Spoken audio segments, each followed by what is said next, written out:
Bon, ADN. Faut ADN. Biso na culture na biso aso moi c'est le bizem na yo. Développement pensa il faut ADN. Ako ya ko lobaka bongo te mais ako ko ça pété mais ce qui est vrai. Andi ADN peut permettre ko epesa yo sous-poids. Il faut que Musu yewa. Musu ye alingi ba brego ya siko kota ba kafu wana yango moni ko ekima. Ya solo. Oui bili solo na te. OK tout en tout cas la problème non. OK bisanga te onga na salioni. Voilà problème te. Yo na ngagere les arrêtés. Mais on comme na TV comme keba, delile ti keba, na keba. Ye ku de na ba pièce na ebele na. Ya boketu. Ata 32. Oh, ya solo. Alela au fond mais yango yo za la sango oza muta réveil. Bon. Na combat de oté bless. Tika ba biloko yo lati wala. Nataka cravate beta no aya ko zane ANC ko to. Yaka la o yaka la omono wana nkaka.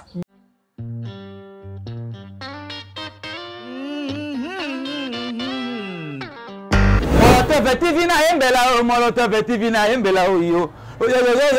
Molotov TV na yembela yo balobi à ne pas s'abonner wana na Molotov TV zo ba image ya solo ba gag ya solo ba film ya solo ba émission ya solo ba théâtre ya solo. Molotov TV chaîne à côté là to s'abonner massivement. Abonnez-vous. Si on peut abonnez-vous à chaque fois, à commande-vous, à Mazoko-vous. Mais c'est fini. Deux ans la chaîne. Cliquez on côté mon bimba bio moni ba image ya Molotov police porter mo ozala wana azap wana pour tirer wana Molotov TV. Abonnez-vous tout le monde.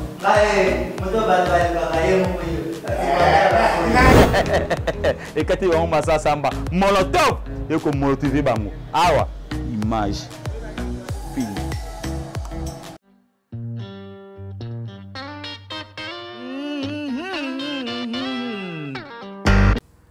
Très chers abonnés de la chaîne Molotov TV, encore une fois, nous sommes heureux de vous savoir nombreux là scotchés sur vos écrans pour nous suivre sur ces nouveaux numéros.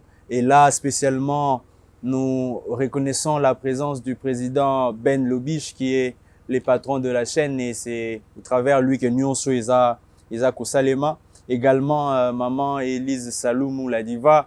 Et nous voyons là aussi toute l'équipe des SN Cinéma, en partant de l'équipe du cadrage, de la prise des vues, du montage. Je vois là Glody Kamisha qui est derrière la caméra, or Limondo et tous les autres.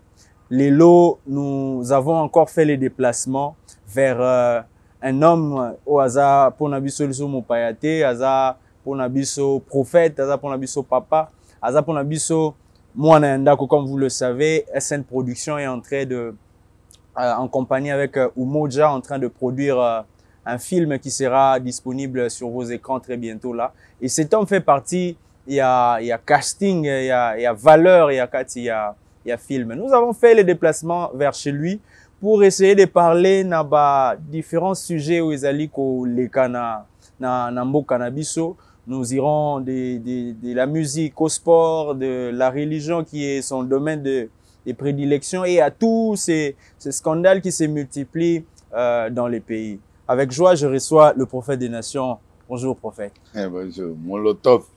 Molotov TV. Nape simbo tepe na Jeff Diadile Teta. Oyo azali mtumalamu. Naolinga kutu soki vraiment zamba simbata motema na ye pona film oyo atiela biso mpe maboko et puis na félicité pona nzembo kitoko oyo fere ayembeli ye banzembo ayembi wana zolobela nzembo wana makasi prophète naolela fort donc naolela nzembo wana fort donc naza na esengo ya kolobela nzembo wana donc nzembo kitoko dose unique oyo kango lelo ya solo wa ozotindela nga te bando lobaka kotindela nga ngai nzembo wana otindela na yo nzembo wana na sango ozolobela ngo toko nzembo ko me ni na nzoto na miniki ya nzembo te ya nzembo miniki na miteng ya solo wana nzembo wana nzembo ba break the break Nikolo ndire muntu na ekomi mingi fere ba o mususu kwa kisi bango abeti musique bien et puis abeti les têtes muto asimi les têtes asimi ngai Ok. Soko soutenir l'été tanga pe na sima. Toujours yo ka epeka na sango l'été tawana. Amona na kate papa. Mais misala na emona na. Misala zo mona ifala za lokola biso boy bato ba makelele. O sa don amona miyeli. Bon, yo mo mi le bel église ata tongi ndako ata tongi hôpital. Amona na kate. Ok. Atongeli bato ba couvent atongi ba église a opesa bana classe ba minerval biloko à fin de l'année azo kaba kongo mobimba. C'est un grand homme, mais Aliyo Mimonisate. Bajara ba jésuite, bajara ba Kabila. Kasi batu bajara ba Kabila ba mona na raté. Kabila uda mona na raye uda mona. Ya zo mona na te. To yo kaka kende boy. Sala boy, ozika likap. Donc non, fallait pas yembaye. OK. Déjà il est cas, mais là ndembo wana dose unique c'est un bien. Dose unique. Oui. On a monté. Jeff Jadi l'été. Biso zo ka on sango. Tout le monde a ta bilembo. Na reversé pe manager na bien le beat. Na chéri na ya film Eli Salumu. Nzamba pa mola bango na équipe nyonso ya bino nyonso bozo soutenir nga na SN na umoja vraiment nzambe apa mola. Prophète Boni église Boni foi toujours ka sous le soloté. Foi ezali mais awa. Foi to signé to sengo to za so pas mon conseiller ya ville. To futi déjà imka. To kuti mutu mo déjà ki ko zo date wa. Azu date wa. Et comme ça ibiso. Mais to futi et puis to garder des salles. Donc le 31 mai mardi ils a confirmé de 12h à 20h. Mercredi to bandi campagne, mercredi, jeudi, vendredi, tu peux samedi, dimanche, tu clôturer dans 9h. Ils ont 4 jours. 4 jours. Mais le jour où il banda dans IMCA. Et les autres jours, c'est déjà confirmé. Les autres jours, voilà, ils ont regardé chez deux, la Mologo 87A. Ils ont premier sorti dans Gaï. Premier sorti depuis, pour Bima déjà moi, oui. Non, premier sorti. Par rapport à année où une fois. OK. Na travail en église, na kenape côté ya balibanda. Mais si ko denile si yemo azobima en tant que nation. Bon. O ya des nations yewana, des nations yewana. L'homme phénomène. Oh asila, oh asila. Siko ngana ba péter, ngana siko na ba péter nga. Na ba break de break. Bon. Na ba break de break. Miniki na miteng. Na batu bagulwa na ba warrior na bado batu tout na nga wana nyoso siko bazo ya opanza siko imka le 31 ou le 31 mardi le 31 mai parce que le 26 tu en stade pour Ngobila. OK. Premier sortie à parti na nani ACP donc parti à chez Ngobila le vieux na biso donc to kene na stade le martyr. Mais après le 26, on a balamoko batutu na ya CP na ya ba na papolipe Abdon et na album Abdon DGA il y a DGI vraiment c'est un bon travailleur. Ouais, ya ndeko nanga propre. Na bandeko ebele. Solo na na IGF. Alingete. Yo moko be IGP. Nga IGP, yé IGF. Ouais, azo sa musala ministre balala soute. Bon. Yé wana. Donc to encourager. Na fier ya oza musakata. Vraiment. Nazo encourager Ngobila, nazo encourager Grand Bandou, nazo encourager Jean-Marie Nicolas, nazo encourager bienvenue Langa Yape. Non, biso mbalo to se retrouver. Maindo me Grand Bandou Vemboso. Mais misala na ngope muna na pe na bandundu kuna po apparemment bandundu bon bato bandundu na ba maindo mana to tala dossier na bango après mais to c'est le là du fait que le chef de l'état a sali confiance na biso de là nous t'aimons président et nous te soutenons parce que nous retrouvons au tiki bisoté bato jouer rôle important na parlement to jouer rôle important na gouvernorat ville, tout jouer rôle important na DGI place Monge Kotaka, tout jouer important na finance parce que tous en a IGF, inspecteur général la finance, autre monde a misala izo bakisa makaka, azo nyokola ba PDG na banani baola la pongite na ndenga mabete mais azo kanga ba miyibi, c'est très important. Donc voilà, tout le monde a noté banda Congo et banda. Oui. Mais genre ba action au Boussala qui a ba association kusangisa ba ressortissant nyonso ya bandu kumene moi ba action musu parce que bandu nous province on ezotika la moi sima malgré ndenge komi ya ko kabwana boy ezala côté ya lac ezala côté ya kwango côté to ya kwil mais etikali sima makasi ba ya kili boso basala gelot est-ce que siko moi makambo comme ça les ba jeno ya siko bango bilana banane na ba vie ba don etina ba nambo na ba PDG ya PDG office de route azape mo na bendela mboka moko na yena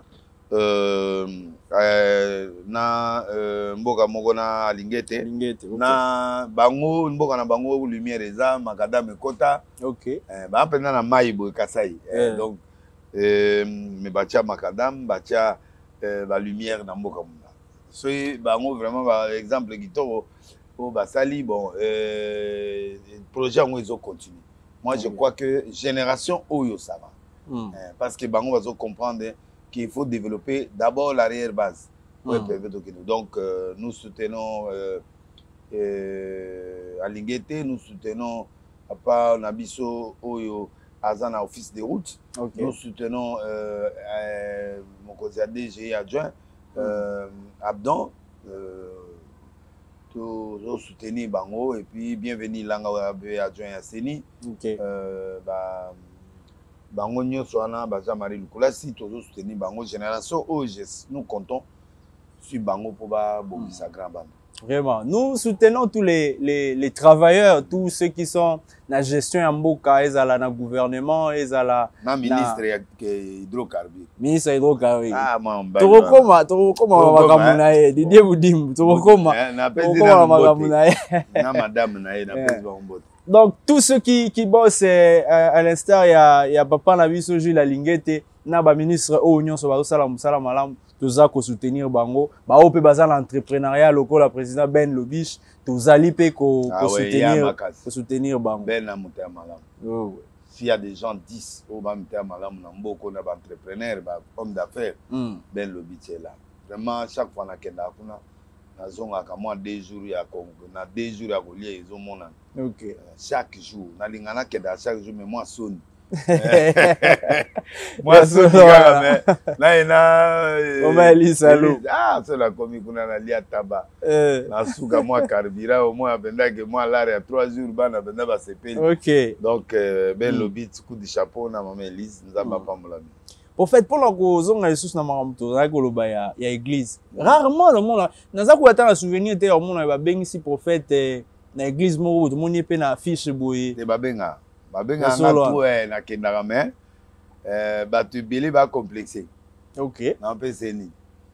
Ah, so ka OK. Na kendara gratuit. Mais on sait que ba yeba yango te. Te ba yebi. Complexe ala to sa ni instrument ngata na monoko na te. Na yebi musaya nzambe mona otanga ete ye aotuna nanu buza combien d'églises na bilo. Instrument za ndenge ni te ngate. Avant pas ya donc il faut pour atteindre nombre mo bo pas yi. Il faut appeler moi mbongo avant ya. Voilà. Yo pendo yebi 500. Ai bango menga na kenda gratuit. So ye mo apesinga d'accord, so apesté y a pas de problème, au contraire na aucun de soutenir ye. Na oluka mingi ba passer à Kisensu, ba passer ba Liflar, ba passer ya ba côté à Livulu va passer na oluga ba koto ba tupenda bazana sima kuna de banjili brasserie kuna ba benganga na kene côté. Au fait biloko wana ezalaka ba campagne évangélique ezala biloko wana ezalaka susute likamu ezate bato bakwei apase bakwei bango linga na bango bavanda na bango na l'église na bango basama ekomi kaka temple totonga mais action nde ezalaki ya kolanda lisusu ba basé sur makasi te molimo ekufi. Yango kombana nango je crois ezana so ko permettre nga oui ya parmi lui to na zobunda faut ebile ba komi ba faux. Alors c'est ce qui m'inquiète maintenant. Na pesa ata quelques versets. OK. To côté d'apostasie makasi. Faiblesse de côté église, abandon de la foi. Donc bato baza isundenge ba ikalate faut bazongela losam. Donc, na rose ata verset mon a titre. OK. Titre chapitre 1 a renforcé quand même fois ya ba oyo baza ya kotelema na livre ya yo za bible te tangelanga bible kuna surtout tokende mwa rapide livre titre chapitre 1 verset 10 à 16 tokozwa wana tokozwaka yango titre chapitre premier 10 à 16. 10 à 16. Titre chapitre 1er 10 à 16. Oui. Il y a en effet, surtout parmi les incirconcis, beaucoup de gens rebelles, des vains discoureurs et des séducteurs, auxquels il faut fermer la bouche. Ouais. Ils bouleversent des familles entières, enseignant pour un gain honteux ce qu'on ne doit pas enseigner. Ouais. L'un d'entre eux, leur propre prophète, a dit: crée-toi toujours menteur, méchante bête, ventre paresseux. Ce témoignage est vrai. C'est pourquoi reprends-le sévèrement afin qu'ils aient une foi saine et qu'ils ne s'attachent pas à des fables judaïques et à des commandements d'hommes qui se détournent de la vérité. Tina 16, hein? Ouais. Tout est pur pour ceux qui sont purs, mais rien n'est pur pour ceux qui sont souillés et incrédules. Leur intelligence et leur conscience sont souillées. Ils font profession de connaître Dieu, mais ils renient par leurs œuvres, étant abominables, rebelles et incapables d'aucune bonne œuvre. Donc, yo talineti, ba fable, ba histoire du judaïsme, bilorane zongi. C'est-à-dire, il y a des gens, bazana bango impire, mais yo zote ya nzambe. Olobi yo na nzambe. Mais ozo renie nzambe wana na mekambo yo sa. Misala na mambozo bezo kokana. Bezo kokana te yo kote nzambe, kote makion. Parce que oza vrai te. Okay. Donc, Batouana Batondi et Billy l'église. Agene campagne pour atteindre Batouni. Parce que Azo Sama, Moussou Azo régné, Mangamouanzam, na Ebro. Côté aux Nzambe, côté aux la fétiche, côté aux Nzambe, aux homosexualité, aux Nzambe, aux la bisexualité, aux autres Nzambe, aux la escroquerie, aux Nzambe, aux la kindumba annexé, aux autres Nzambe, aux la bilo como massési, ba histoire d'homme, des lois d'homme, donc baza attaché plus la bilo ka mukili. Biloko ya batu ba loi humaine. Okay. Mais ils sont pas dans la vérité. Et batouana skoyo baza pour la ventre, évangile à ventre. C'est ce qui est là. Avant dans l'église na pour soit quel mana dépense. Campagne ils ont coûté net budget na tien sur $80,000 pour réaliser ne fils que journée wana. Ça va me coûter $80,000. Donc biloko tout dans ça dépense. Mais mutu c'est le pango sur 4 parcelles $20,000 est belé. Mais je dois gaspiller pas pour Jésus. OK. Mais je gagne quoi? Je vais gagner les âmes. Okay. Je vais gagner les gens qui étaient dans la fausseté. Parce que dans une école pure, je suis faible par la chair, par humaine, mais le sang de Jésus me rend fort. Nous sommes à l'époque de la grâce. L'époque de la grâce, ça dit que Dieu est en train de chercher même ceux qui sont dans le mal de venir vers lui. Okay. Alors, mais Bissot, tout ça déjà qu'on prétend de lumière. On ne peut plus être dans des pétages. Oh, il y a bon côté. On a d'autres zongi titre wana et faire réfléchir ba tubeli. Ya on ba lembi. Avant na bango na l'église pour pas dépenser te ba zoara ba mbongo ba kotsa ba mbongo. Et na makiona na ceci na cela. Voilà l'apostasie. Donc c'est très compliqué avec les faux prophètes. Donc c'est comme ça. Ah, prophète on le tous en attend ya grâce, mais peut-être grâce en wana ndezo bom. Les gens se disent que bon, de toute façon dans la sumuki. Ouais. Ngolo ezala ngo. Ouais, la grâce est trompeuse. La grâce est trompée parce que les autres ça n'importe quoi non. Il faut être dans la grâce en reconnaissant que oui, à tous ama benzamba au changer. Mais est-ce que tu as le compteur de ta mort? Ah c'est ça. Est-ce que voilà, est-ce que Batoussou a bimé à ça l'accident? Tu vois, donc Batoussou a la lippe à la moukité. Tu n'as pas le compteur de ta mort. Maintenant là, quand tu meurs sans préparation, tu pars en enfer. En quoi bon de gagner le monde si tu vas perdre ton âme? Ok. Nalinga le loga même moi version na. Et le bama même. Et ça lui bien makali. Voilà tu musakoli. Tu qui pendant musakoli. Mais prophète Nalandio, il y a 2 jours à l'émission mon posali très prophète très remonté. Nani a menacé yo, nani a luki yo likam. Non, ezaka ba patron ya mboko ba mona ke Nzambe, ba onde ba Nzambe ya Congo. Ah menacé batu yo atanga comme na ngate. Kebisa penza. Atanga comme na ngate ba muzuzu to bomio to udi ba Rwanda to yepo ba bomayo to yokanite ba muzuzu faire attention boy na boye mboko za yote to si sayo to krelo bimage ya lokuta ba biloko ebelebele. Ba banda déjà. Donc pour moi ngam taliboso na okufa te. Est-ce que ils ont pénalité à un niveau, il y a quoi atteindre Vina? Mais bien sûr, que l'intérêt n'a pas les a touchés. Moi, je crois qu'il est temps maintenant tout recadrer. Moi, je n'ai pas peur de la mort, mon frère et ma soeur. Moi, je n'ai pas peur de menaces au bout de ça. Tôt ou tard, je mourrai. Un jour, je mourrai. Mais sachez que le sang, il y a Makila Nanga et Guganga. Makila Mutsuba Simba Angoti. Si Dieu a permis que je meure, venez me tuer. Mais si Dieu n'a pas permis, je ne crois pas que le président de la République et sa femme, dans le gouvernement où il y a état de droit, va que nous commettons Makambo, nous sommes des comme on a eu. Donc, vous menacez Batou. C'est pas parce que vous avez permis il y a Bakonzi Amboka, vous avez permis il y a le président de la République ou permis il y a Bakonzi ou que vous menacez Batou. Est-ce que le président Yébi que nous vous menacez Batou? Ceux qui doivent comprendre, bien, ils ont Batou, non, ils ont Batou, ça va faire un bango, mais peut-être dans la relation avec le président.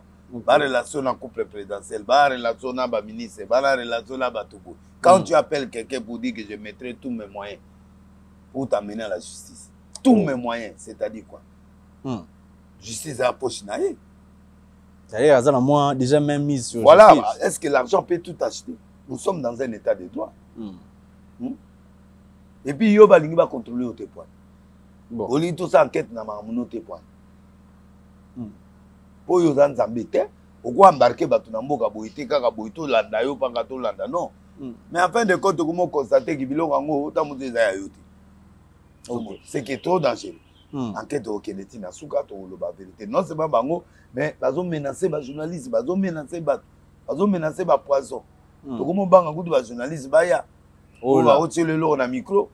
Donc, comme ils sont vraiment très, très réservés, yo mona bimage ba comment créer bimage nanga lokuta ba osa bimage ba ti o Patrine Polele ba créer image wana na bien muto yo zolo ba na muto ti na muto message mais à la moi eloko mo likolo so zo so ala mo oui so il appelle vidéo mona ba métissé comme ko solo ba la il a changé il a changé tato muto de bêtise tato muto mwindo na TikTok ça ne va pas là ils ont bangi saté mais il y a son poto mumbima Europe na États-Unis ba na bango ya ba trucage. OK. Ba pasteur makona ngai souci na ngai zaka version anande na tangi. Il faut tous aba vrai pasteur pote tout longa na dernier jour. To pia ba tout vrai message pour ko bongisa ba tout nemboka na biso ko télé. Donc moi je ne vois pas la menace au bozoti de la biso. Quelle est la raison? Na bomi mutute papa. Tout ce que je parle c'est la vérité. Donc ce na lobby la vérité est-ce que na lobby mambe? Na tangi pe mutute. Na fini pe mutute na lobby eloko. Donc voilà un peu la menace. OK, pasteur alobi eloko moko ya mabete mais seulement batu apparemment baza gêné par ba différents sorties na ye na ba propos na ye et j'aimerais ko lakisa prophète eloko moko Glody Camille Sassou qui ko illustrer les biso eloko ça fait natango biso total ça fait 17 heures depuis que ça a été mis en ligne. Prophète où ezali page ya Bokechu Ayam a commis Denis Lesi Keba ikamuni na Bokechu anzambe yebenzambe mususu Bokechu aza combattant aza PTRP amudumo apetaka na yermo boye wa mutulo wala afinga ba mutulo wala pondo à 4h du matin azane mutu na ngai ya solo wana ninga dokebisa wana ezaka na cadre ya anelo osalanga te Bokechu anelo nga banga mutu te eze Bokechu na ko banga ye na banga batura mbomba te na banga bana mais ozo mo monite ga attaquer déjà ga oui ba réaction ezali obotaka te bakobeli tanga ona se wana omona commentaire donc ala batu nembe ya biso pe bazo réagir bon envers ye ya okebisa nga ya zanani ya da combattant zo bunda contre gouvernement akomisu contre Denis balobini abi yo impuissant baninga bazo sa ba vidéo bon certaines choses de break ya yo to mona ti donc ozo comprendre de lo ba donc que tu encore s'apprendre na ngate pa ozo combat ya monde entier. Ah, mais Bokechu azo s'aimer terreur, hein? Terreur na bateau ya yi. Ça fait beaucoup d'années à la musique na biso poto comme raté. Ni ba pasteur pe ba ko masu. Pasteur ka kenza yo na autoté na Paris. Na moni ba bimisi mo rôle c'est na e bateli comme vie wa lo te vie. Vie ka omoni bato wana bapesi role za kala mais sikoyo bapesi batie kombo na yo basombelo ata ya 2021 bato baosi biso wana eza ya kala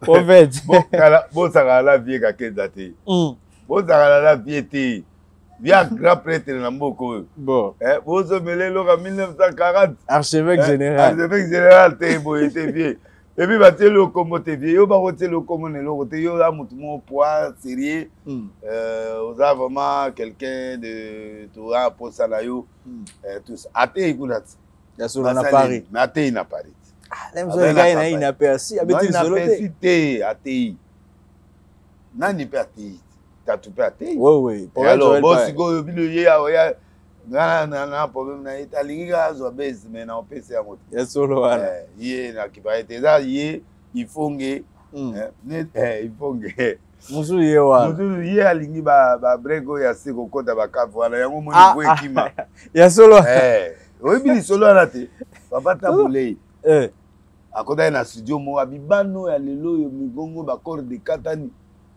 parce que balingi kokota biloko wana trop wana yango moni batempo na bango echange donc letabule ayebisa baotira mo makuta ayi témoin eloko donc abibano ya lelo bazali kobeta bapremier bavo esila acide moko ezalaka kuna na kati soki ozomela yango acide wana ekati ya solo wana nayebi te so eza vrai mais bien alobi bongo alo topekisi bamusicien nyonso bakota brek wana te babebisa bacode vocale bino tout bokosala yango te okoma voi lokola ifonge voi lokola siko papa ifonge ndenge aza mongongo na ye wana misalelepi moko abetaka nzete na liso pi wana siko bakangaka ye akendaka makala bakendaka makala nde aye kobima ero kofi aye kobeta concert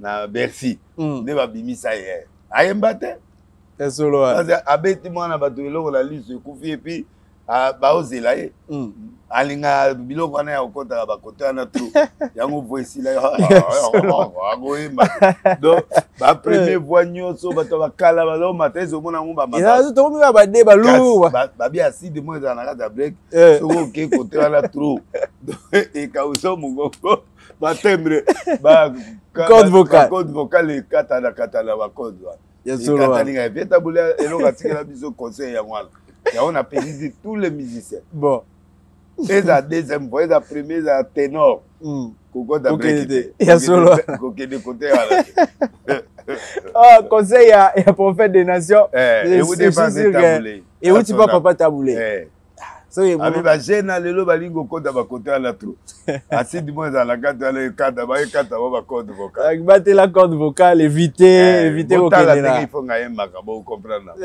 donc boketu atugala na problème no te okebisanga te onga nasali yo nini oza na problème te yo nanga guerre ezalaka te mais soki okomi na tv okomi keba delileti keba nakeba nani voilà epe eloko tokoloba ye kutu nana bapiese na ye ebele ya boketu ata 32 ya solo wana mais bimisaka te amutu nanga ya solo wana amutu nanga nakoboma mutu nanga te ye pena mutu ya pétage makasi aleki niveau ya pétage yaza niveau mosusu niveau wana siko soki faut pesa neti mwa conseil to remarque ezosunga te yesu te ye conseil esimba te yazo donc ye nebi belobi donc azwi nzela moko eza na retour te sa retour mutu alofinga mutu motolo baponda 4 ponda wa 4 ezaka nde nini lokola fula ezozonga nsima oyo babengaka so era kala soki nini oketu non c'est pas possible donc ye aza irrécupérable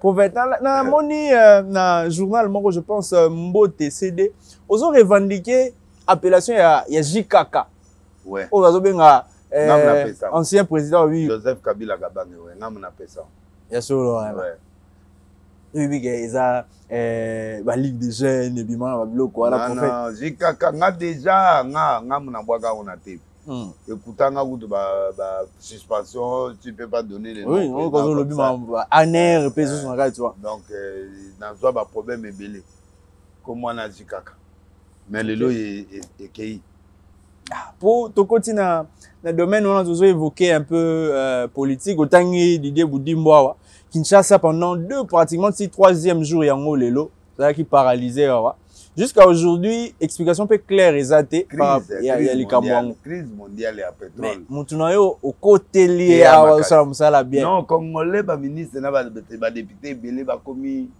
sceptique parce que bamoni Didi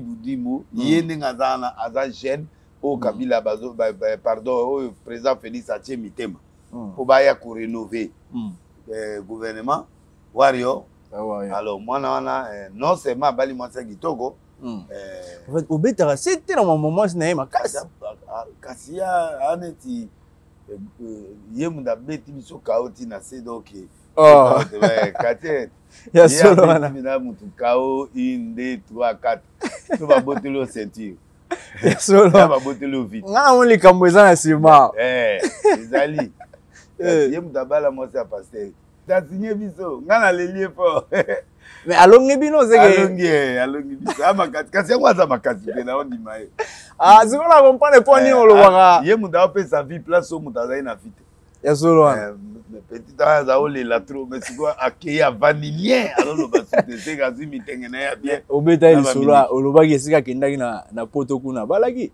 nani prophète Joël nayebi te babia na mwasi mwa juif ya problème te nga makamune mwana aloba ngo so te po vie mutu malobi na nga ke azozela ye nanu bongo soki ye asilisi asali nga rapport nga namoni lisolo wana ke ye aza mobali te wana eteni lisusu te azali bongo kobala ezali siki oza nini kobala mpe eza légalisation te bon olégalize po mundele aza neli bien mundele ofonctionne te yaka eluka nde mpe mutu mosusu afonctionnele mundele ala problème te amindele nde bazala mwasi yango baloba aza mundele aza juif baza échangiste bookenda ye azwi mpe mobali yo ozwi mwasi mindele bana liberté sexuelle po congolaise esimba te africaine esimba te so ozofonctionne te aokima yango nazofélicité son excellence monsieur le ministre ya hydrocarbure aza na mitenge ya solo na minibandisi biso se mwasi kitoko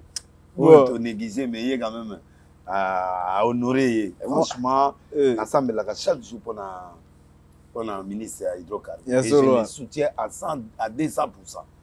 Botika est tranquille à ça musana. Mais ça c'est souffrir quand même. Souffrir parce que crise est mondiale. Même gaz et comme un problème, la France va comme exporter les États-Unis parce que guerre Ukraine, Babylone est belé dans l'Ukraine, on a moyen de les cater, Babylone sur la Russie, Banini, Bambargo et Koti, la carburant comme il passe, il y a un moment va décanter en peu de jours, il a décanté. Réserve et tika la guerre, il y a français ou il y a banani, il y a nani total, mais c'est bon, la situation est récupérée. La remarque est beaucoup plus côté il y a prévention. On n'était pas au courant côté il y a côté gérance en fait. Bah tu vas surtout qui caractère et là que Salemi na simande ba yoko luka solution. Yango na moni na tunyo mamba ministre pour il fallait prévenir. Azala ba collaborateur banini ba réserve ya ba station mususu ya gibiete bango moko. La gravité.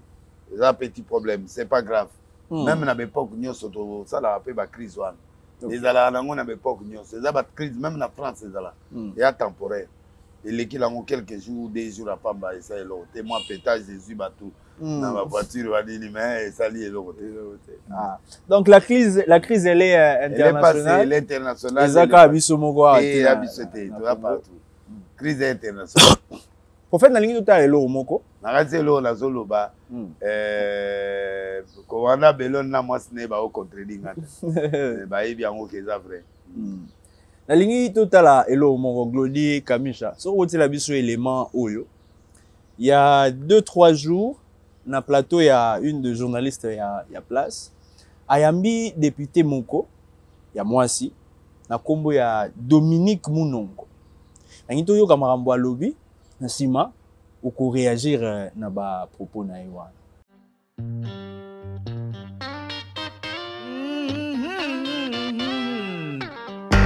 Nos enfants. Le Katanga ex-Chaba à l'époque, quand nous on étudiait, on appelait ça le poumon économique du Zaïre à l'époque. Et permettez-moi de le dire, à l'époque, on disait que les Chabiens ou les Katangais, même aujourd'hui, les Katangais se prennent pour plus supérieurs que les autres Congolais. J'ai vraiment une princesse Yeke avec moi. Est-ce que c'est vrai ce qu'on dit de vous, les Katangais, que vous vous croyez supérieurs parce que vous nourrissez, en fait, toute la République? Pourquoi dire supérieur? Je ne crois pas qu'on se sente supérieur, mais on réclame seulement ce qui nous est dû. Parce que vous avez l'âme fédéraliste, en fait. Vous voulez le découper. Vous voulez d'ailleurs sortir le Katanga de la RDC. C'est votre rêve depuis Tchombe. Oui, quelque part, oui, parce que mon père était quand même le ministre de l'Intérieur de Tchombe. Donc là, il faut quand même assumer ce qui se passait. Il faut toujours entrer dans le contexte, moi, je crois. Il y a une grande différence entre nous quand on voit un peu les réalités. Surtout maintenant, je le sens davantage, ces populations qui viennent. Vous avez suivi comme moi. Les trains, là, le train qui a déraillé, il vient du Kasaï. Ouais. Donc, il y a une multitude de gens. Le Kasaï, les deux Kasaï se vident de la population pour venir au Katanga. Ok, je me dis, pourquoi est-ce qu'ils ne construisent pas chez eux et maintenant aller visiter comme moi je vais au bas. J'étais la semaine passée au Congo central. Je suis allée pour la cérémonie de syndicat de Kolo, qui sont des amis d'enfance de mes petits frères. Donc il n'y a pas, je peux aller au Bas-Congo, on a notre maison à Mwanda. On a une maison à Mwanda. Ça ne me perturbe pas, mais j'ai ma maison, je sais que je suis du Katanga. Donc c'est là qu'il y a un problème, parce que quand les gens se déplacent comme ça, suivez-moi madame collègue, quand les gens se déplacent comme ça, c'est avec leurs us et coutumes. Mais entre-temps, vous arrivez sur une terre où les gens ont leurs us et coutumes. Chez nous, on ne mange pas de chien. Moi, particulièrement, nous, les Bayékés, on ne mange pas de poisson. Là, je vous apprends aujourd'hui. Nous, les Bayékés, de la famille régnante, on ne peut pas manger de poisson. On n'a jamais vu le poisson chez nous à la maison. Donc, maintenant, non seulement on ne mange pas de poisson, on tolère nos neveux. Chez nous, l'enfant d'une fille ne règne pas, ok? Donc, mes enfants, ma fille est au Congo, elle mange chez elle à la maison. Mais chez moi, elle ne trouvera jamais le poisson chez moi, parce que moi, je suis l'enfant du mal. Je suis la fille de mon père. Ok. Donc, maintenant, ces gens qui arrivent, avec leurs pratiques, déjà, nous, on était habitués à avoir des chiens à la maison. C'était des amis et tout ça. Mais qu'on coupe le chien, je vous assure, ça nous choque. Vous allez trouver ça peut-être ridicule en disant « T'as la Bakatangé, comme le roi Mamindele ». Mais ça choque les mœurs, ça choque nos... On était choqués au début parce qu'on se disait « Mais comment est-ce qu'on peut tuer un chien? On ne mange pas. » Et non seulement ça, mais non, c'est n'importe quoi. Hein. Donc, on ne respecte pas les lois parce que chez nous, il y a une expression qui dit « Quand tu arrives chez quelqu'un, tu vois ton ami danser sur un pied, eh ben, toi aussi marche sur un pied parce que tu arrives chez quelqu'un. » Donc c'est juste un problème d'adaptation, un problème d'intégration. Et donc c'est ça qui fait que peut-être les gens disent que non, ok, nous sommes, je dirais plutôt chauvins. Arrogants, fiers, je ne crois pas. Oui, on est chauvins. Ça? Moi j'assume, dans ce sens que la plupart, la richesse du Congo provenait du Katanga. Et même maintenant, parce que si M. Tshisekedi est là en train de faire le tour du monde, c'est pour vendre les richesses, les minerais du Katanga. Hein. Il ne faut pas rêver. C'est comme ça qu'on a fait. On a bouleversé le gouvernement du Lualaba. On a bouleversé le gouvernement du Tanganyika. Et il y a le gouvernement du Olomami. Donc ça fait des années. Hein. Il n'y a pas de gouverneur au Olomami. Et maintenant, là, c'était Zoé qu'on a fait partir. Maintenant, c'était Mouyèche.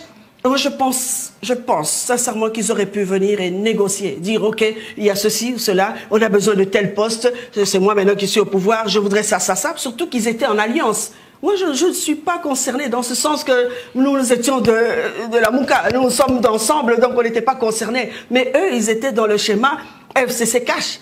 Donc, ils auraient pu négocier leur deal, parce qu'on nous a toujours parlé de deal, et je puis confirmer, je crois qu'il y a eu un deal, parce que moi, sur terrain à Lobodi, c'est Martin Fayulu qui est passé. Je confirme haut et fort et je ne le cache pas. Parce que quand le départ est biaisé, quand les gens ne reconnaissent pas les débuts d'une affaire, comment ça s'est passé, c'est là que nous allons dans le désordre. Je crois qu'il faut être sincère avec soi-même et dire non, les résultats étaient ceux-là. Ok, il y a eu peut-être un deal. Eh bien, arrangez-vous comme vous avez commencé, au lieu d'embrouiller les gens et déstabiliser le gouvernement. Les populations souffrent à l'intérieur du Grand Katanga. C'est partout, c'est pas seulement Je suppose que c'est partout. Mais on est là en train de faire semblant, mais la réalité est telle que nous allons vers... on va dévier, on dévie.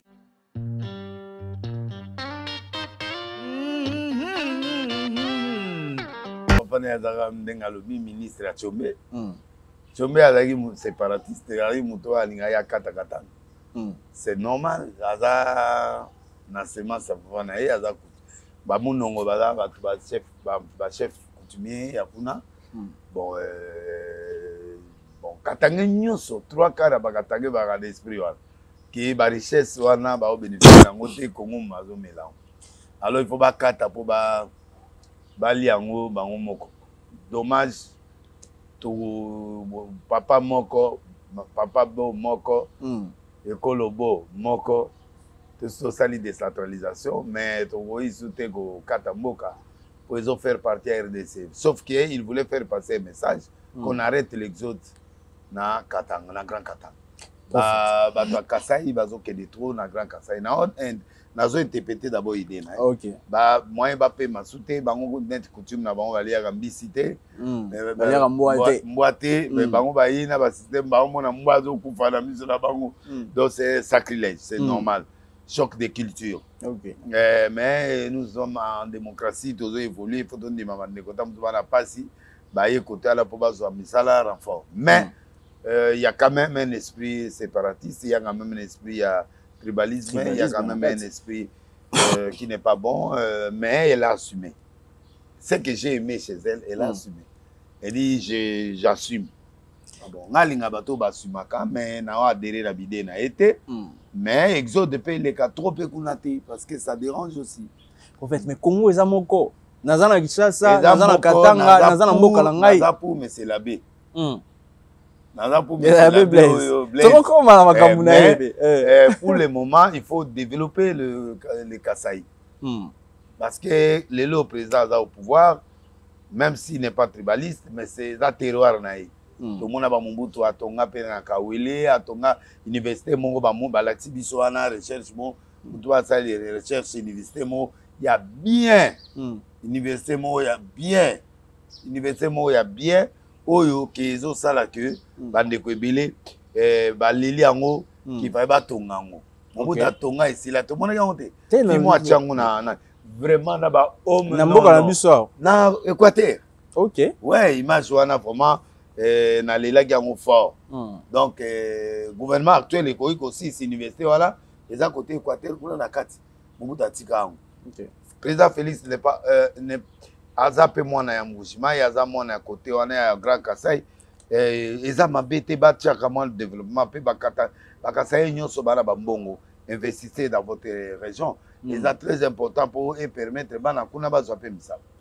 Prophète, mais dire que na condamné ngo déjà avec fermeté et surtout à propos ya tribal wana oui na condamné ngo avec fermeté na condamné ngo que Tobo il langage tribal namboka séparation babilo wana toza papa moko mama moko c'est condamnable mais azana makila ya Tchombe papa ne azana ministre Tchombe c'est ga koli l'esprit wana que bisu bra to kata aza ye moko te oui ça traduit vraiment makanisa batebele natanga na droit na lubasi ba katange balinga ba omona ne richesse ba oli yango et un sentiment mo inné. OK. Ils n'allaient pas dans Bangwe. Bah mon ami de papa bah tant de gens qui ne connaissent pas tout là t'as pas bien absou papa papa talo minene banini bango kuna bala monter te bango ba logique bango pas le togona comme là ba logique ba ne dibisoté na pétage te ba na pétage mingi tala bango kuna ba bibeme ekomanda kote banda kala banda katange banda et que da agina okunda mbala moko ande to komi lelo omoni ke ba clôture ba fleur le gona na poto bani donc donc yai mamboko moko trop prophète moyebi biloko wana ndena mona ngo mingi ka pa na biso woni net na ba France eza pe na ba bikolo papa ezali moko yo ka France ka France nde liboso yo so mona noir mo azo pesa journal moko ayaka boyo abatinda na 7 à 8 7 à 7 mais wana za noir mais bango na bango ba français bazana ba bikolo pe na kati oui bala bikolo mais bataka na raté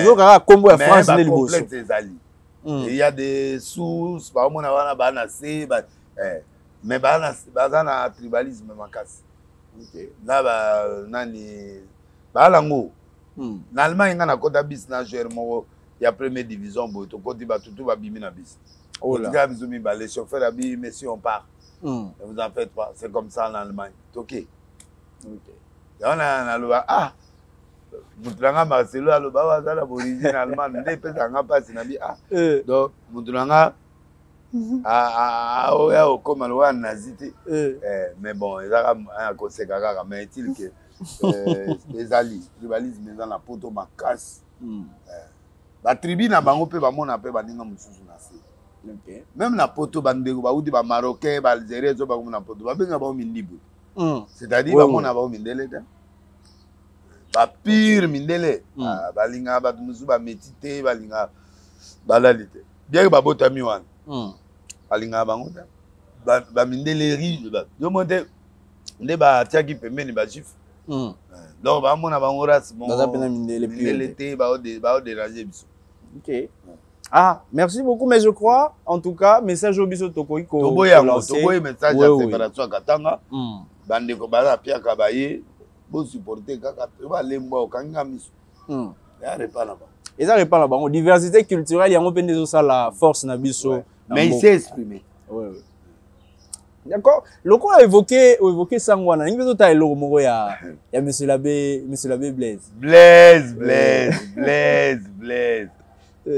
Loli Kamisha, la qui savait son nom elo kwana après tozongeli prophète.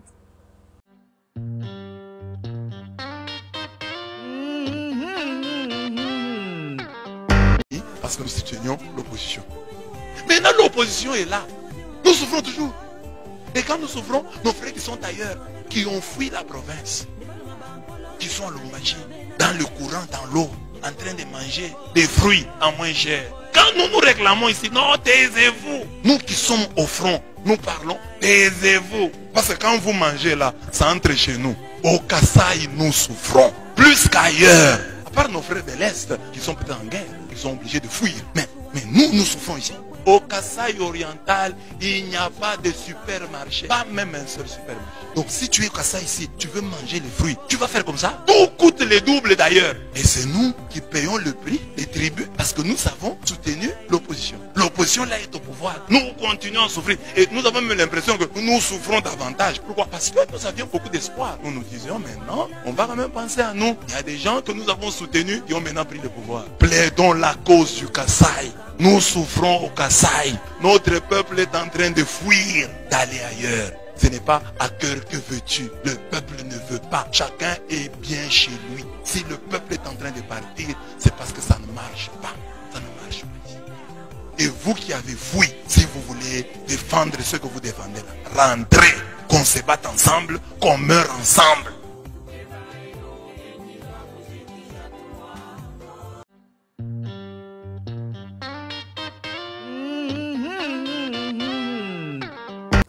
Oyoki. Ah, Blaise, Bermole qui ça. Ah, Blaise là.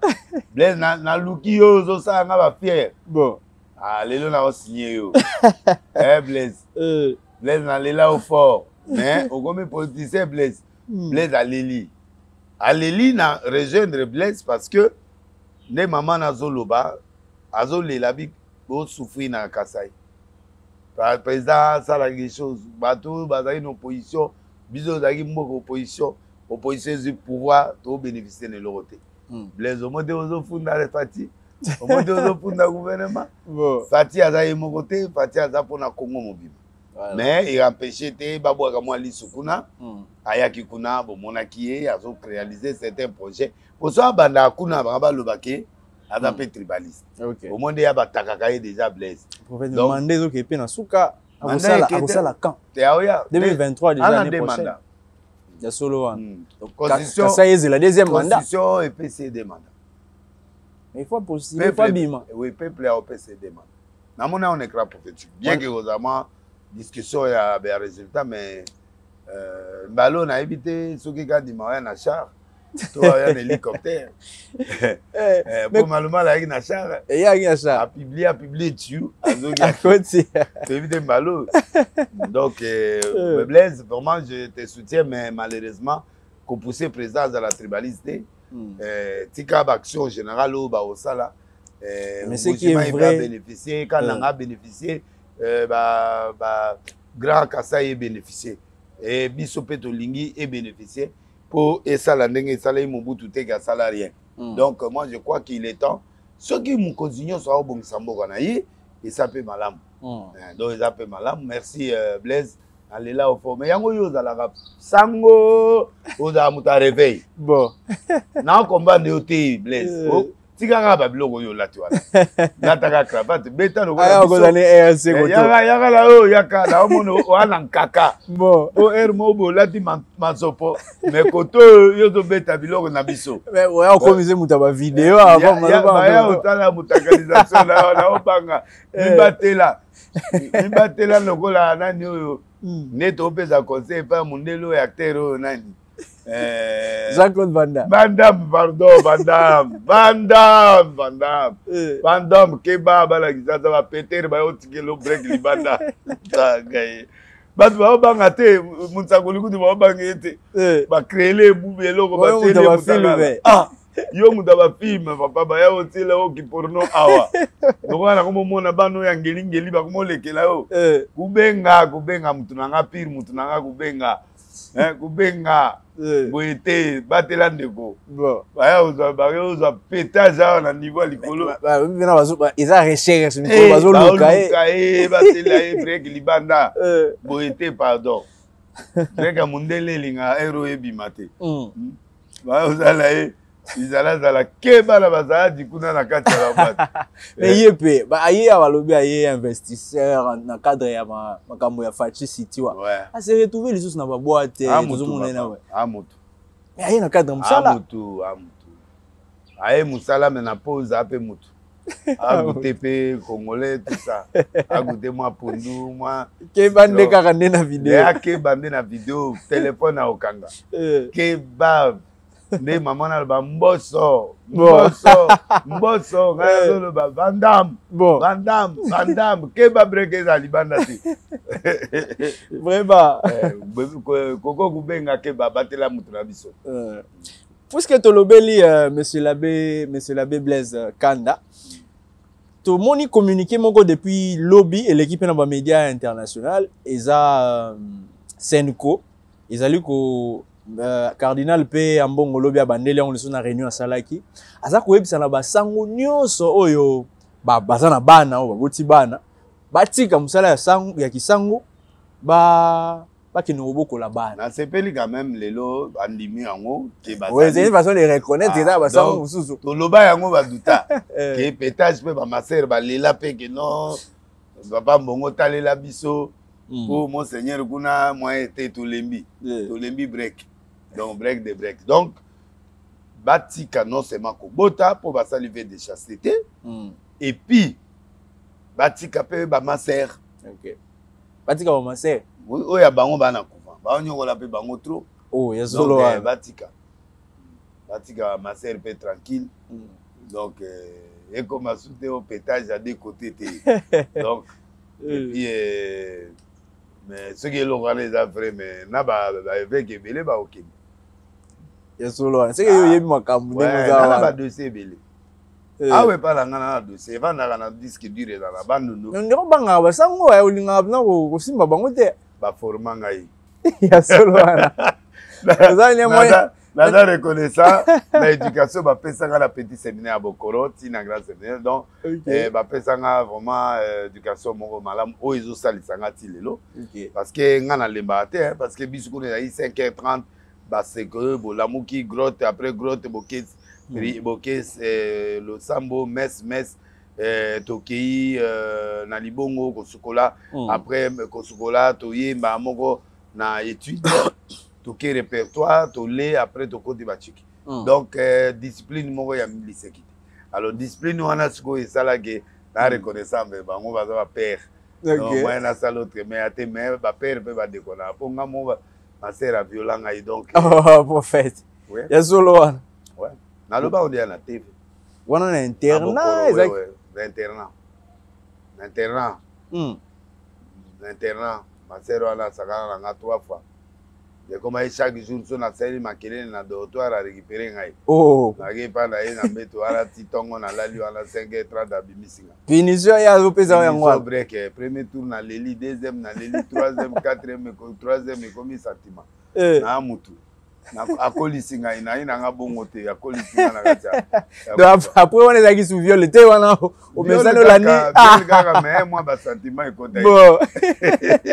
Ana Roma benga inga. Ya solo wala. Ayoka bilona loya TV abia de dommager nga bité il faut senga pardon en plein air abi ah bon manga. Tout ça moi c'est que toi ouais ma sera. Ya solo wala. C'est prophète pas c'est tout va qui na.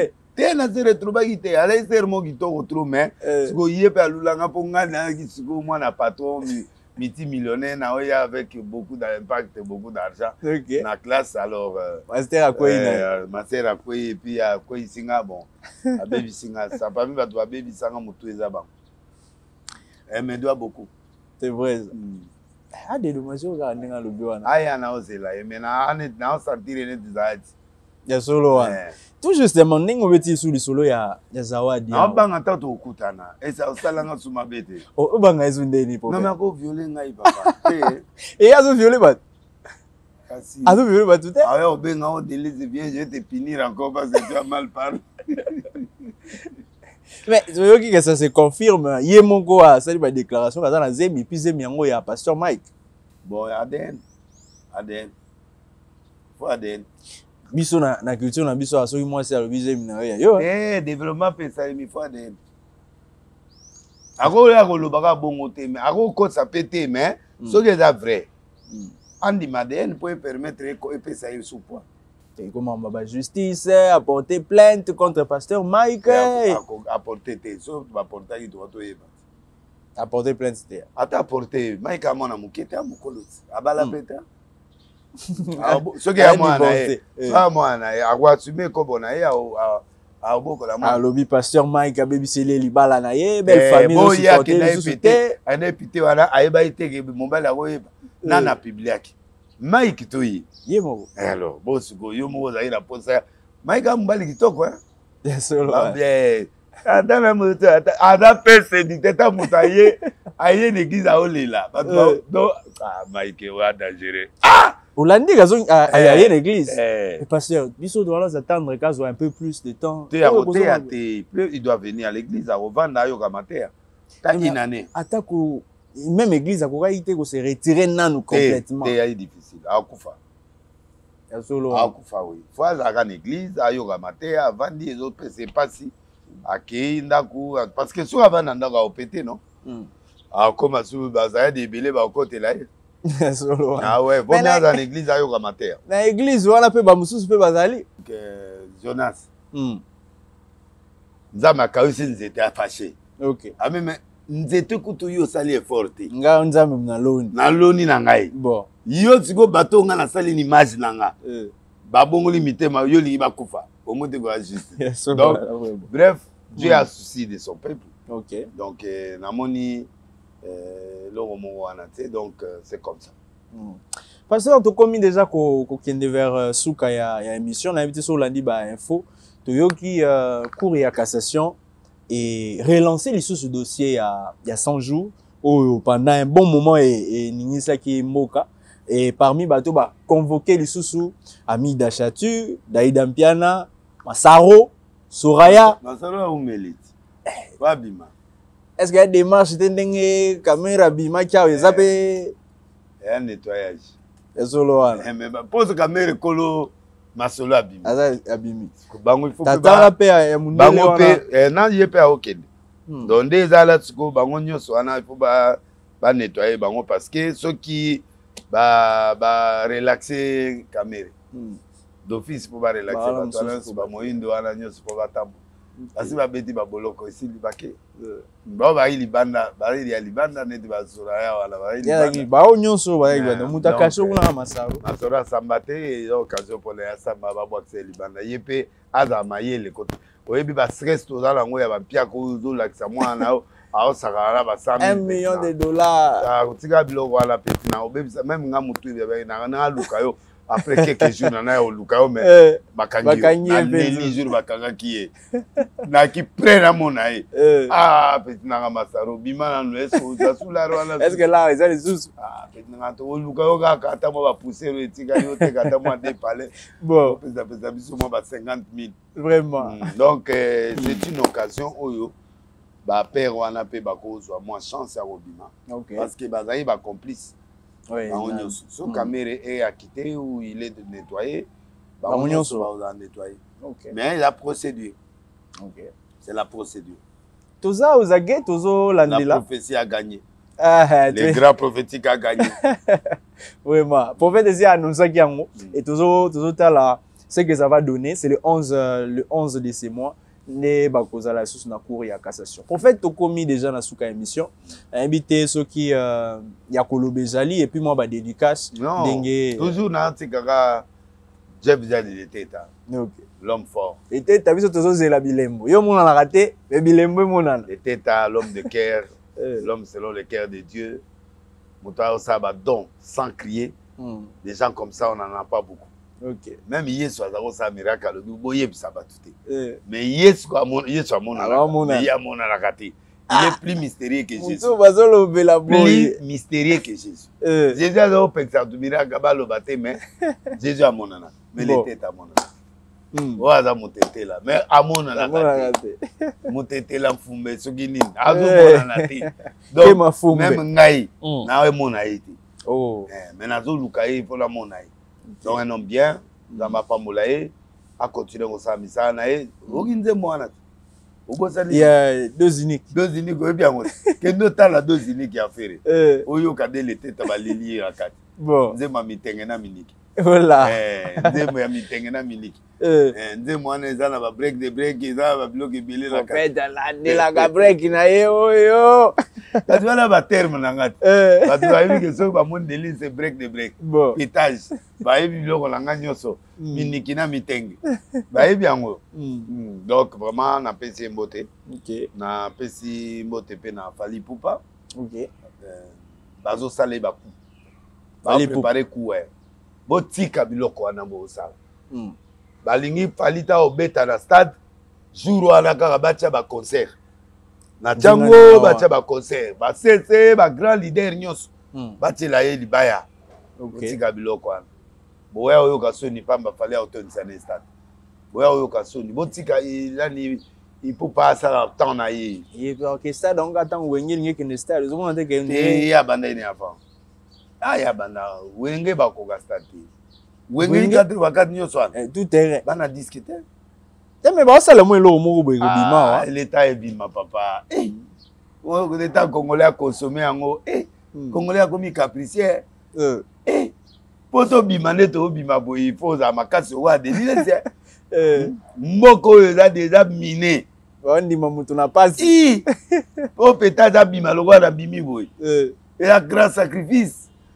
On a été mboke za ba Fally mboke koma ba Fere mboke koma ba Inos mboke koma ba to na pas jube pe na mutu maboko ba dance na yo na jube azali to yo kasuba le makaba na solo nini awe la biso to yo kasusu basi ya DJ Basela to mona susu ba Kaludi bato wala tout ça et ozaka nostalgie lokola wenge ndenga be nani zaiko ba sa mambumoto biso bato nyonso tokola na mugila gila kuna bakindeka ko beta donc eza histoire ezali événement mais l'événement de Fally a soit bandi les 10 men na stade na fikina yembelango na nzembo. OK. Donc Fally on lui donne la chance de faire le plein au stade à ta plein mais stade de Matire et Amounene. Donc l'essentiel a osé. Il est pas excité dans le stade. Donc en fin de l'année, je serai au stade. Mais dans le jour, dans ça, Boutouté, dans ça, la jour. Donc les 31 ans déjà dans Imka, c'est déjà payé, c'est déjà réservé. Dans la autorisation, il y a Petit Nanga Lévy, assistant du corps, l'assistant du chef, l'homme en Mercedes, l'homme fort. Petit Nanga Lévy. On a na hôtel de ville na conseil spécial ya gouf bazawana na ye moko gouf botika gouf alobika mwa moke alobika efunda bobandiki efunda gouverneur alobi efunda bwandeni Gouverneur. kongole bwandeni mais eza lingala akumisa biloko ya edoxi te alobi ke nabengi bato wana bamutu akini balobi o bengi motu ana efunda yo moli yango okomprendre nga epetilo abeta bilo mosusu omoi bato bainterprete yango mabe wa gouverneur a pété te apete te gouverneur apetaka te ye aza normal mais moni mo ya lobi eza mo normal meta nde bato bazwi yango ye ndako oloba ngo te mo yango mpe na bosala yango kala efunda siko bien sentir ke bapedi na ye delesi babetaka ye bapetage soki alobi likambo bato bagonflaka nde ezwi ye moko or bien alobi mabe te efunda ezali break quoi donc ya problème te mwa dédicace soki ezali dédicace napesi Clickson Mbote napesi Tsura Mbomba Lembatable Mbote napesi Jongade Mbote napesi Ketulwa Mbote Didier Boudimbo hydrocarbure l'homme à la femme de la taille de Ève Didier Boudimbo Didier Boudimbo l'homme à la femme l'homme à la plus belle femme Ève bon Ève du Congo olobe okitiseli ye bandoki mokitisi bandoki te tokozonga na émission ezo azali divorcé te monsual azali divorcé te alors bosuko Boudimba moni alambi ye salutations au ministre Didier Boudimbo mitenge na miniki voilà mbote na modero Simba Jean-Pierre Liaou Guy Leono Dr Jeff Dadleteta lisusu Abedachou Maman Denise Nyakero Ben Lobich Eli Salumu King Lova bon anniversaire na pesi grâce ya Mwanza Mbote Dirkab Alain Mbote Jano Yolona Trésor Olangi na honorable na pesi pa Mbote Didier Boudimbo hydrocarbure l'homme à la femme Ève la plus belle femme du Congo vétérinaire Henri Justin Panzou mon ami personnel j'ai mandé Nobleye tout kuna na Bruxelles Ouni Barouti, Moutalombi, Djezola, FBT, Paul Fukipo, le meilleur d'agence Nzamba Pamola EP, Afrique du Sud, Turquie, Congo Mobimba, Bumbashi. Ah non, il est fort. Et puis Irène Mokabila, moi c'est Amitengena, Yuyu Mokabila, Maman Gétrid, Penatine Leombote, Kabose, Nabosaniote. Voilà, Bishop Kakoloto, na PCP Mbote, Consolate Eyar, Mimimbiti, le chef état-major na Londres, le Cristal, na Fikine Kuna, salle de fête Kitoko, et puis 3T, la chemise, le meilleur chemise du moment, la Tango, Thierry Modimbi, Central Sage Tuteur, Carole Steele, Nambandal, Bijou Sea, de l'Irlande, Prince Ilunga, le parrain, na Joli Biouma. On a besoin d'équipe nanga oyo bazala nanga na Twitter na pesimo te na petinga all business pa meilleur téléphone na mboka za maboko na ye colonel Frank Ilanga et puis na pesimo te na mama Fifi ko longa gouverneur te zala na oh ba bazongi satata o te yo tikala wana na équipe mo mususu bo wana na Jacques Kabula mwana ana moto bila na moto yebe na pese mbote ndeko vandaka wana na ngwende na yo na nani na pese bien mboso ah bien na mboso voilà Lili président de président na Lili au fort Ndamba Pamolo IGF alingete bien mutaleki azate okomi na force kolekala ba ministre nyonso bien ba bomote yo amona mutakata toke bomona nzoko ovanda kuna muta aussi mbote Nzambe apamola merci na remercie au peu pour l'émission kitoko na grand réalisateur le grand Peter Ye mutaba break Glody Kabisha Glody Kabisha mutaba break de break vraiment na pese moté akomi Gobi Kabisha break de break Glody Kabisha break de break voilà merci beaucoup Nabino Nyonso Bozala qui est branché dans l'émission La Bisso. Merci au boss Ben Lobich, à maman Elise Salou, et à toute l'équipe, il y a SN Cinéma. Merci à Stéphie Bokano et Kofo. Merci à toute la famille Kadima qui nous soutient. Tokutani na biso na Bosani Abdon le DG Abdon il y a DGI Ok, nos salutations au DG Abdon. On se retrouve. Tolo, mwana tolo. Mwana bateri, mwana maindombe, mwana nkutu. Mwana bana nkutu na ba Monseigneur Chole. Ok. La classe moko. D'accord, d'accord. Na petit séminaire à Boko. Oui. Déjà. Ba bebotare. Bazé belé. Nga batulanga nyo so ba Monseigneur. Ok. Comme ça là-bas un message c'est ni ko elobi ba kende ba o bazana bana ba batika nzamba. Non, on dit. Voilà. Nous avons fini, on se retrouve au prochain numéro. Au revoir.